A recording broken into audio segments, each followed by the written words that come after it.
Jay Kozlowski, and today is Thursday, October 4th. My audience today is five actually, there's some acronyms there, 5 of the wonderful NWAC teachers. I'm really thankful that you guys came today so I can give my speech. My speech is going to be over cell phone addiction. So, cell phone addiction is actually referred to nomophobia. Before studying, I did not even know that there was like a real thing for cell phone addiction. I was kind of like, oh, that's just something someone made up, you know? Not true, it's a real thing. So it's actually fear of being without your cell phone. And I found that information from helpguide.org. And so you're probably thinking, well, my cell phone does a lot of good for me. And you're right, it does. We use it in school all the time. I'm constantly getting on my phone to download my NWAC stuff, to email my teachers. I use it for work. I use it to get a hold of my son. I use it to get a hold of my mom. And I even use it so I can video chat my family that lives all the way in Maine, far away. So they do a lot of good, but they also can cause some harm. So you may be wondering still, what is a cell phone addiction? Well, I broke it down a little easier for you. It is overuse of your phone, letting it distract you, and it also mostly gets in the way of connecting with our family and really just living in the present time. We're constantly seems like we are more closer to people that live across the globe than are living currently with us.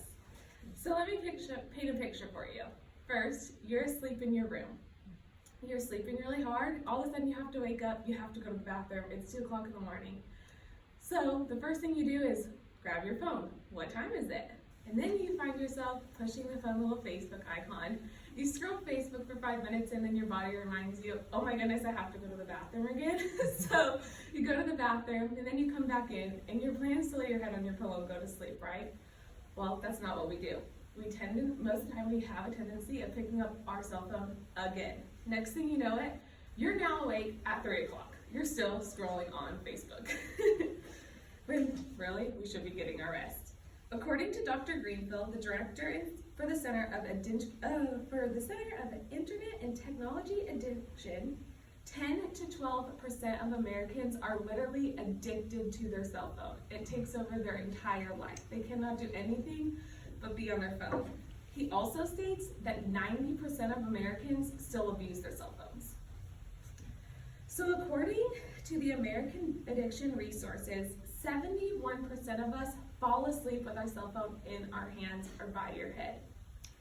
That's pretty alarming. That's a high statistic. 35% of us, it's the first thing we think of when our eyes open, is to reach for our cell phone. 40% of us can't even disconnect or put our cell phone down while you're on a family vacation. And 44% of us say that they literally know they could not go one day without it. Now you're thinking, oh crap, do I have a cell phone addiction? Well, do you struggle? Do you have withdrawals and anxiety if you literally don't have your cell phone somewhere in your pocket? Can you not go out with your girlfriends and they call you and say, hey, let's go shopping without grabbing your cell phone and just leave it plugged in? Or do you play with it for hours on your couch, realizing that you never played with your kids, didn't do the dishes, and never did the homework that you were assigned? Well, who cares, you're thinking now. I have a cell phone addiction. It doesn't harm me, and it surely can't harm anyone else. Well, imagine your skeletal frame. Now imagine sitting down all day, laying in bed, your hands directly out in front of you on a cell phone for hours. Well, did you know that 45% of Americans' back pain actually comes from your cell phone? The Northwestern University says that it is actually the #1 leading cause of depression and anxiety. Not only that, it disrupts your sleep. It constantly, your cell phone goes off whether you touch it or not. Our phones light up if you get a notification. Therefore, it interrupts your sleep even if you don't wake up. Just the light itself makes your brain start working. You're not getting full rest. It ruins your social life. You are now sitting at a table with your mom. She's asking you how your life's going, and you're saying, oh, wait, what'd you say? You're not hearing anybody that you're talking to. And it's distracting us from the daily tasks that we have to get done. People are forgetting to pay their bills. They're forgetting to play with their children. They're forgetting to take their dogs on walks because you're constantly care more about other people's lives than we care about our own lives. According to the National Institution for Deafness, it's absolutely ruining our eyesight and our hearing.